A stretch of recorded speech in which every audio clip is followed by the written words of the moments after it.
नमस्कार मेरे दोस्तों। आज हम एक ऐसे विषय पे बात करेंगे जो एक रिसेंट टाइम से जुड़ा हुआ है। अभी अभी इस्लामाबाद में एससीओ का समिट हुआ जो पाकिस्तान ने इस बार ऑर्गेनाइज़ किया था।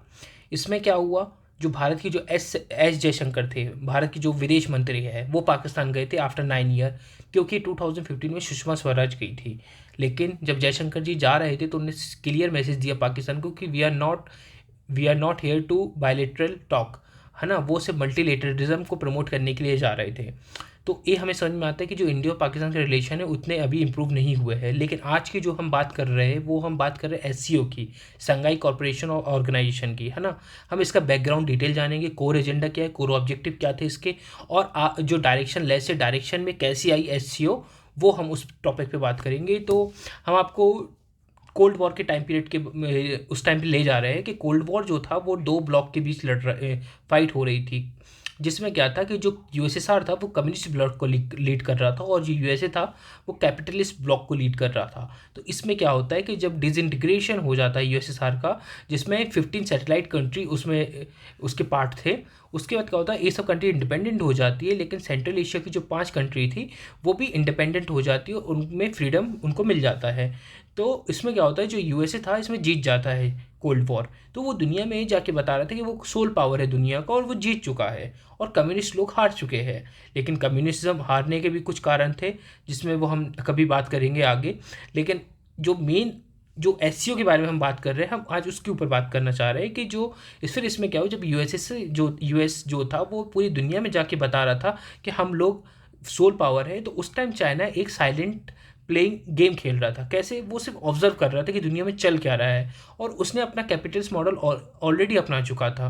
और उस टाइम भी चाइना बहुत एग्रीकल्चर में भी बहुत आगे बढ़ चुका था और चाइना में भी इंफ्रास्ट्रक्चर की नींव डल चुकी थी, है ना। लेकिन चाइना को ये चीज़ समझना भी ज़रूरत है कि अगर वो कैपिटलिस्ट ब्लॉक बनने की तरफ है, कैपिटलिस्ट मॉडल अपना रहा है, जबकि उसकी आइडियोलॉजी कम्युनिस्ट है, लेकिन उसको चाहिए होगी रिसोर्सेज। और रिसोर्सेज कहाँ से आएंगे, वो सेंट्रल एशियन कंट्री से आएंगे, क्योंकि जो सेंट्रल एशियन कंट्रीज है, उज्बेक्स और कज़क और तुर्कमेनिस्तान, तजिकिस्तान और किर्गिस्तान, ये सब क्या रिसोर्स रिच कंट्रीज़ है। बट इसमें क्या होता है कि जब जब जब इसमें क्या होता है आगे चल के कि जो रशिया था उसको एक हर्ट फील हुआ कि वो यूएस से हार गया है। और जब यूएस से हारने के बाद उसको ये लगा कि इसका जो कंट्रोल है सेंट्रल एशिया के देशों पे उसका ख़त्म हो गया है और चाइना का इसमें कंट्रोल बढ़ रहा है। लेकिन जो चाइना है इसमें, जिससे जो चाइना था, चाइना के भी जो एम्बिशंस थे सेंट्रल एशिया को लेकर वो भी बहुत ज़्यादा हाई हो चुके थे। लेकिन इसके बाद जब चाइना को समझ में आया कि जब हमें यहाँ से रिसोर्स एक्सट्रैक्ट करना है तो उसमें कुछ एक कॉन्फ्लिक्ट्स आ रहे थे। वो कॉन्फ्लिक्ट वो थे, जो सेंट्रल एशियन कंट्री जो इंडिपेंडेंट हुई थी उसमें क्या हुआ, जो उनकी जो बॉर्डर थी यूएसएसआर के साइड तो ठीक थी, वो डिसाइडेड थी। बट जब उनका डिसइंटीग्रेशन होता है और वो इंडिपेंडेंट नेशन बन के आते हैं तो उसमें क्या होता है कि जिनकी जो बाउंड्रीज थी वो सही से मेंशन नहीं थी, सही से वहाँ पर डिवाइडेड नहीं थी। तो इससे क्या होता है, एक बॉर्डर डिस्प्यूट का जो कॉन्फ्लिक्ट है वो राइज हुआ आपस में। तो चाइना को सबसे पहले अगर रिसोर्स एक्सेस करना है वहाँ से, तो उसको सबसे पहले वहाँ के जो बॉर्डर डिस्प्यूट्स प्रॉब्लम है उसको इम्प्रूव करना है, उसको इम्प्रूव करना है और उसमें कॉन्फिडेंस बिल्डअप करना है। तो जिससे क्या हुआ कि इन सब को करने के लिए, कॉन्फिडेंस बिल्डअप करने के लिए चाइना ने वहाँ पे शंघाई 5 करके 1996 में शंघाई 5 करके एक ऑर्गेनाइजेशन बनाया, जिसका चाइना का जो मेन एम था वो इंश्योर करना था कि सेंट्रल एशिया में कोई भी बॉर्डर डिस्प्यूट का रिजॉल्व हो जल्दी से और कोई भी ऐसा डिस्प्यूट ना हो वहाँ पर। जिससे क्या हुआ, इन फ्यूचर एस्पिरेशन है जो चाइना के वहाँ से रिसोर्स को एक्सेट करने में और अपनी इकोनॉमी को बढ़ाने में, जिससे क्या होगा वो ज़्यादा एक्सपोर्ट कर सके मार्केट में और अपना इंफ्रास्ट्रक्चर जो डेवलप हुआ है चाइना का वो कर सके, है ना। तो ये सब था उसका जो बैकग्राउंड डिटेल थी। लेकिन जब 2000 में आते आते जब दिख रहा है वहाँ पे, तो उसके बाद जब ये बॉर्डर डिस्प्यूट 2001 तक रिजॉल्व हो जाता है और एससीओ जब बनता है वहाँ पर, तो उसका जो मेन पर्पस था बनने का, जो कोर ऑब्जेक्टिव थे एससीओ के, उस वो सबसे पहले उसका ये था जो terrorism, extremism, separatism. Central Asia में यहाँ पर तीनों चीज़ों का कोई भी दबदबा, कोई भी प्रेजेंस नहीं होगा, क्योंकि आज हम देखते हैं कि हर जगह कहीं ना कहीं सेपरेटिज्म, एक्सट्रीमिज्म और टेररिज्म होता ही है। लेकिन जब चाइना को ये चीज़ समझ आई, उस टाइम पे चाइना ने इसको अपने जो चार्टर 1 था उसको इंश्योर किया। जब वहाँ पे चार्टर बन रहा था कि हम इसको चार्टर 1 में डालेंगे कि वहाँ पे टेररिज्म, एक्सट्रीमिज्म और सेपरेटिज्म नाम की कोई चीज़ नहीं होगी सेंट्रल एशिया में। वो एक स्टेबल रीजन होगा, वो पीसफुल रीजन होगा, वहाँ से हम रिसोर्स एक्सट्रैक्ट करके आपस में ट्रेड करेंगे जिससे इकोनॉमी डेवलप होगी और लोगों का फ़ायदा हुआ। चाइना का ऐसा एम्बिशन था। लेकिन एक इसमें क्या हुआ, एक जो सेंट्रल एशिया की रीजन है वो वोलेटाइल रीज़न है। इसमें क्या हुआ, जो रशिया था उसको भी एक इन्फीरियर कॉम्प्लेक्स फील हो रहा था कि हमारा जो रीजन है सेंट्रल एशिया उसमें चाइना का इन्फ्लुएंस कैसे हो रहा है ना। हम आगे चल के बात करेंगे कैसे चाइना और रशिया फिर आपस में इस चीज़ को सॉल्व किए। लेकिन जो सेंट्रल एशिया का रीजन था वो एक अनस्टेबल रीजन था, वोलेटाइल वाला रीजन था। उसमें क्या हुआ, जब 2001 में आते आते वहाँ पर जैसे कि तालिबान का कब्जा था 1996 से 2001 तक। उसके बाद यूएसए ने उसको कैप्चर किया और तालिबान की गवर्नमेंट को ओवरथ्रो किया। तो तालिबान और अलकायदा वगैरह और 9/11 अटैक, वहाँ पर वर्ल्ड में मतलब एक वॉलेटाइल स्टेट चल रहा था, मतलब कुछ भी चीज़ हो रही थी वहाँ पे, अनस्टेबिलिटी थी। तो चाइना को इससे भी समझ में आया कि सेंट्रल एशिया अफगानिस्तान के पास था, वहाँ पे यूएस की गवर्नमेंट आ चुकी थी टाइम, तो इसको लगा कि यूएस के यहाँ पे ज़्यादा कंट्रोल आ जाएगा, है ना। और रशिया भी वहाँ पे बैठा हुआ था, तो रशिया को भी इस चीज़ से इन्फीरियरिटी फील हुई कि यूएसए, वैसे भी वो रशिया कम्युनिस्ट लोग कोल्ड वॉर हार चुके थे और यूएसएसआर अगर वहाँ पे यूएसए अगर वहाँ पे आ चुका था, तो इससे भी रशिया को एक चीज़ हो रहा था कि हमारे आपस के सेंट्रल एशियन देश में भी इसका यूएस का इन्फ्लुएंस ज़्यादा हो जाएगा, और चाइना को भी इस चीज़ का डर लग रहा था। तो इन लोगों ने आगे चल के क्या किया, एससीओ को बढ़ाने की बात की। तो जिसके बाद क्या होता है कि जो तालिबान थे और अलकायदा थे ना, वो मतलब सेंट्रल एशियन के कोर पार्ट में मतलब वो जो लोकेशन थी वो उसी लोकेशन के पास के लोग थे जनरली, और वहीं पे उनका इन्फ्लुएंस ज़्यादा था, इस वजह से ये लोग ज़्यादा डर रहे थे। लेकिन जब ये सब चीज़ हो जाती है और समझ में आता है कि वॉलेटाइल कंडीशन चल रही है और चाइना और आपस में बात कर रहे थे, तो उसके बाद जो एक जो इस्टेब्लिशमेंट होता है एससीओ का, वो सही से होता है। उसमें क्या होता है कि एससीओ का जब चार्टर बना, जैसे हमने अभी आपको बताया कि उसमें जो चार्टर 1 जब आता है वहाँ पे एससीओ का, तो उसमें क्लियर मेंशन है कि वहाँ पर हम टेररिज्म, एक्सट्रीमिज्म, सेपरेटिज्म को बढ़ावा नहीं देंगे किसी भी कीमत पे सेंट्रल एशिया रीजन में।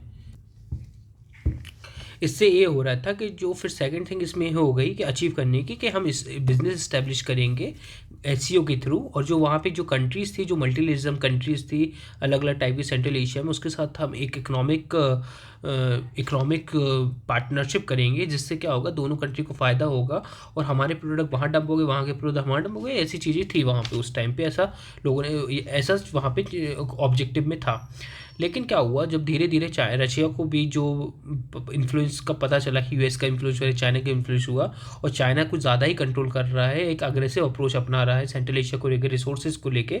तो उसके बाद जब रशिया ने चाइना से कहा इस चीज़ को कि जो सेंट्रल एशिया था वो हमारा बैकयार्ड रहा है और सेंट्रल एशिया में हमारा इन्फ्लुएंस रहा है, लेकिन चाइना आप भी यहाँ पर इन्फ्लुएंस डेवलप करने की कोशिश कर रहे हो, तो लेकिन चाइना ने क्लियरली को ऑप्टिव अप्रोच अपनाया और कहा कि रशिया से कि ये आपका ही एरिया है, आपका ही कंट्रोल है, बट हमारा जो कोर ऑब्जेक्टिव है कि हमें अपना इकोनॉमिक ग्रोथ करना है। इकोनॉमिक ग्रोथ के लिए हमें रिसोर्सेज चाहिए, और रिसोर्सेज के लिए भी सेंट्रल एशिया का साथ होना ज़रूरी है। जब सेंट्रल एशिया साथ आएगा तभी हम वहाँ से रिसोर्स एक्सट्रैक्ट करके अपना बिजनेस को डेवलप कर सकते हैं। चाइना का कोर ऑब्जेक्टिव रहा है शुरू से, है ना। तो इस चीज़ में चाइना और रशिया का एक म्यूचुअल अंडरस्टैंडिंग डेवलप हुई वहाँ पे, और सिर्फ रशिया भी समझ गया कि ठीक है, चाइना का जो मेन उद्देश्य है वो सिर्फ वहाँ पे रिसोर्स को एक्सट्रैक्ट करना है, लेकिन ऐसा इन्फ्लुएंस क्रिएट करना नहीं है कि जो भी चीज़ वहाँ होगी सेंट्रल एशिया में वो चाइना के थ्रू होगी। तो ये चीज़ कन्विंस हुई रशिया लोग उस टाइम पे।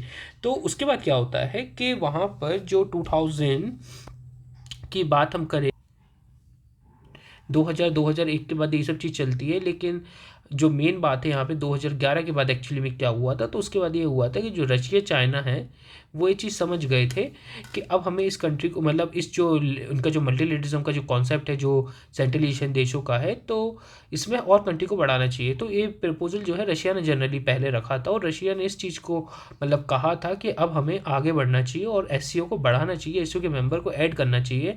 तो रशिया ने पहला प्रपोजल रखा इंडिया का वो इसलिए रखा था प्रपोजल क्योंकि जो यूएसएसआर के टाइम पे जो इंडिया थी वो कनेक्टिविटी थी उसकी सेंट्रल एशिया से, और इनको लोग का रीच अच्छा था इंडिया का जो कनेक्टिविटी, इंडिया का जो इकोनॉमिक ग्रोथ, ये सब यूएसएसआर उस टाइम सपोर्ट कर रहा था इंडिया को। जब इंडिया ने यूएसएसआर के साथ 1970 में फ्रेंडशिप टीटी साइन की थी, तो इंडिया और यूएसएसआर के रिलेशन बहुत अच्छे थे, है ना, और हमारा एक वो फ्रेंडली रिलेशन भी है। तो इसलिए रशिया ने भी हमारा साथ दिया और एससीओ में ऐड होने की बात कही थी, जिससे इंडिया को बहुत ज़्यादा फायदा होता है। सेंट्रल एशिया में इंडिया की कनेक्टिविटी होती, ग्रोथ होता, और इंडिया का जो इंडिया का जो सर्विस सेक्टर तो वो तो ऑलरेडी वर्ल्ड लेवल पर है, अच्छा खासा पकड़ रखा है।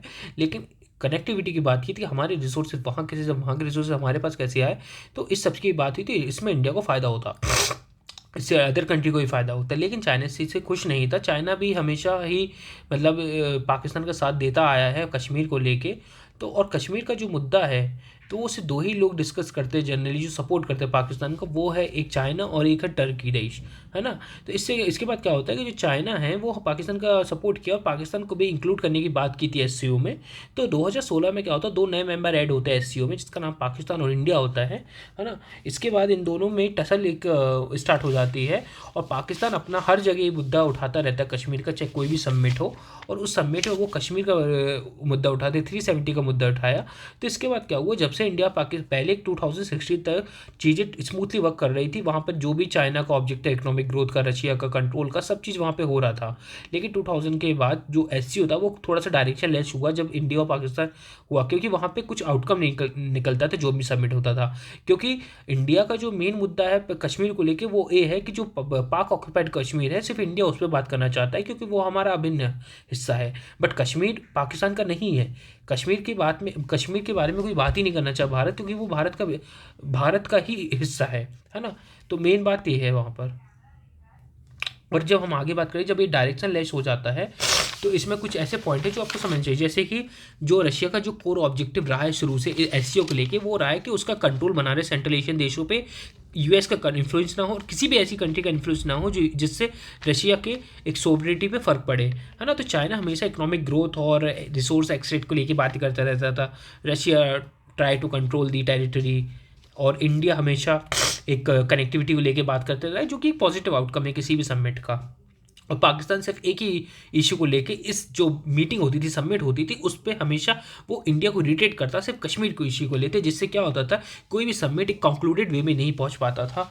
लेकिन जब अभी अभी रिसेंटली इस्लामाबाद में जब सबमिट होता है और इसमें कुछ ऐसे कंक्लूजन निकल के आए, तो इससे ये पता चलता है कि एससीओ का एक डायरेक्शन में वर्क कर रही है। और यहाँ पर सारे जितने भी लोग हो उनने एक पॉजिटिव आउटकम शो किया वहाँ पर इस सबमिट का, जिसमें कोर ऑब्जेक्ट ये रहा है जो एस जयशंकर ने वहाँ पर दिया है अपने स्पीच में। और उन्होंने सिंपल बात की थी कि हमें जो चार्टर 1 है, हमें जो हमने जिससे स्टार्ट किया था कि टेररिज्म, सेपरेटिज्म और एक्सट्रीमिज्म, ये चीज़ नहीं होनी चाहिए सेंट्रल एशियन कंट्री में, क्योंकि हमेशा यही रीज़न रहा है इंडिया को पीछे होने का। क्योंकि ये चीज़ इंडिया को कहीं ना कहीं बाहरी कंट्री के द्वारा लोग वहाँ पे इन्फ्लुएंस हो जाते हैं और इंडिया में अटैक करते हैं, है ना। तो इंडिया का सबसे बड़ा खतरा यही 3 चीज़ है। तो इंडिया ने इसको बहुत ज़्यादा सपोर्ट किया इस चीज़ को लेके और कहा है कि हमें फोकस करना चाहिए चार्टर 1 पे, और हमें कॉमर्स एंड कनेक्टिविटी पे ज़्यादा जोर देनी चाहिए। क्योंकि वर्ल्ड जो है यार अनस्टेबल के टाइम पे गुजर रहा है। चाहे यूक्रेन रशिया वॉर देख लो, हमास इसराइल का वॉर देख लो, ईरान इसराइल का वॉर देख लो, सूडान में अलग युद्ध चल रहा है, सिविल वॉर चल रहा है, अफ्रीकन नेशन हमेशा ही पीछे होते जा रहा है। तो इंडिया वर्ल्ड जो है बहुत एक अनस्टेबल कंडीशन से, अनस्टेबल फेज से गुजर रहा है। तो आज स्टेबल कनेक्टिविटी, कॉमर्स ये होना बेहद ज़रूरी है। और कोविड-19 के बाद भी बहुत चीज़ें अभी अभी ट्रैक पे नहीं आई, तब भी हमें इस चीज़ के बारे में ज़्यादा सोचना चाहिए। इंडिया ने ये पॉइंट रेज किया, तो इससे ये समझ में आया कि जो पाकिस्तान में भले यहाँ पे एससीओ सबमिट हुआ हो, लेकिन इंडिया ने अपनी जो बात है वो पॉजिटिव वे में रखी है। और जो एससीओ का जो एक आउटकम है कि सेंट्रल एशियन रीजन पे कैसे हमें उस रीजन को यूज़ करना है कनेक्टिविटी के लिए, रिसोर्सेज के लिए, इंपोर्ट एक्सपोर्ट के लिए, और एक पूरी उस कनेक्टिविटी से, उस सेंटर पॉइंट से हमें वेरियस डाइवर्स कंट्री में वहाँ पे अपने जो भी चीज़ है वहाँ पे रीच करानी है ना। पीपल टू पीपल कॉन्टेक्ट से लेके हमें अपना सॉफ्ट पावर पहुँचाना है वहाँ पे, है ना। तो एक कोर ऑब्जेक्टिव वहाँ रहा है। और इससे क्या हुआ, एक अच्छा मैसेज शो हुआ इंडिया की तरफ से। इंडिया ने इस चीज़ को कंक्लूड किया और एक एससीओ का जो डायरेक्शन लैश होगा तो उसका डायरेक्शन देने की कोशिश की। इससे हुआ कश्मीर का जो इशू है वो ऑलरेडी रिजॉल्व हो चुका है। इंडिया ने हमेशा कई बार इस चीज़ को बोला है, इसलिए पाकिस्तान के साथ इसमें कोई बात नहीं करेगी। पाकिस्तान के साथ हमारी कोई बायलेटरल सबमिट भी नहीं हुई इसी बेसिस पे, क्योंकि बायलेटरल सबमिट तभी होगी जब पाकिस्तान पीओके पे बात करेगा, ना कि कश्मीर पे बात करेगा। तो ये सभी कंक्लूडेड पार्ट है। और इस पार्ट का जो मतलब है, जो एससीओ के बारे में बताया, ये सिर्फ एक इंट्रोडक्शन इंट्रोडक्टरी पार्ट था, जिससे मैंने आपको ये समझाया कि कैसे एससीओ मतलब स्टार्ट हुआ, क्या रशिया का जो माइंडसेट था। रशिया का सिंपल माइंडसेट रहा है शुरू से कि उसकी जो कंट्रोल की टेरिटरी है वहाँ किसी का इन्फ्लुएंस नहीं होना चाहिए। चाइना मनी माइंडेड बन चुका है, इंडिया अपना कनेक्टिविटी और एक स्टेबल चाहता है रीजन में, लेकिन जो पाकिस्तान है वो पूरा कश्मीर को लेके छिड़ा हुआ है। तो यही सब एक कंक्लूडेड पार्ट है, इंटरलिंकेड पार्ट है। तो होपफुली आपको ये टॉपिक समझ में आएगा। Thank you very much.